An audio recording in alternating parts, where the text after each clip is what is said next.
Hello everyone, my name is Rich, and this is Naturally Timeless Photography.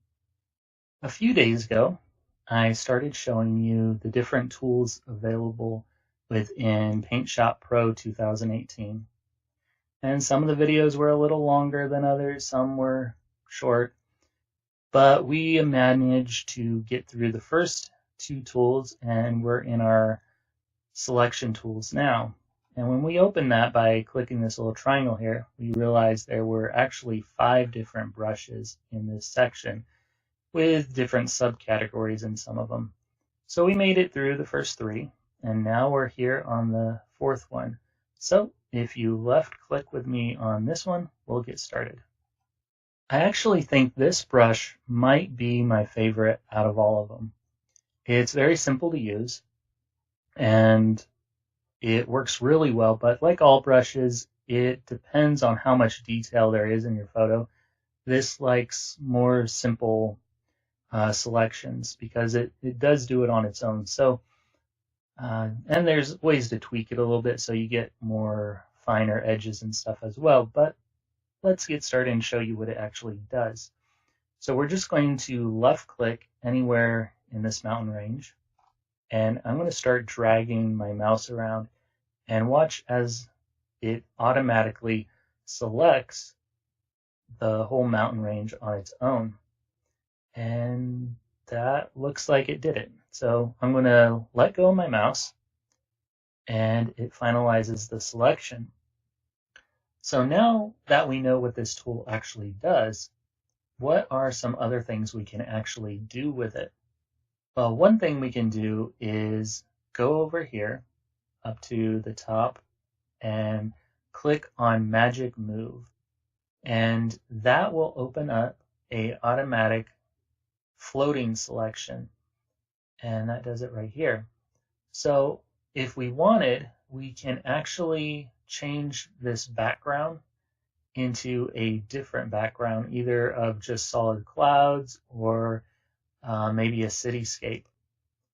So as you can see, if we hide this background layer by clicking this little eye here, it makes that disappear, and then we'd be able to add in a different layer of whatever we wanted. Okay, so let's unhide this, and we're going to delete this layer, and I'm going to show you one last thing of what you can do with this selection tool. So let's say we decided we didn't want to select this mountain. Instead, we want this background layer selected. So there's an easy way to correct that without having to deselect everything and start in here instead. And that is by going up here to selections, and we left click that, and we go down to invert. So left click that, and see what happens. Automatically, it deselected all the mountain range and selected our background section of the photo. Okay, there's actually one more thing I want to be able to show you within this. So what if you accidentally selected too much of the photo and you actually ended up getting too close to this mountain range and part of the mountain range is selected? Well, there's 2 ways to deselect this section of the mountain without starting from scratch.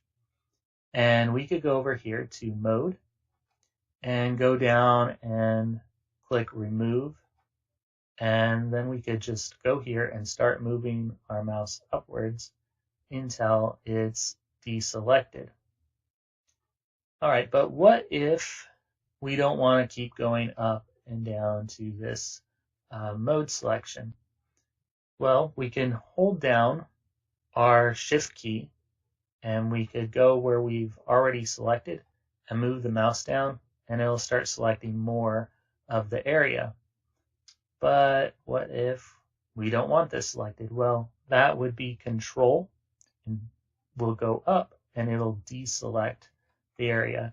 So the Shift key on our computer will add more to our selection, and the Control key on our computer will deselect for us.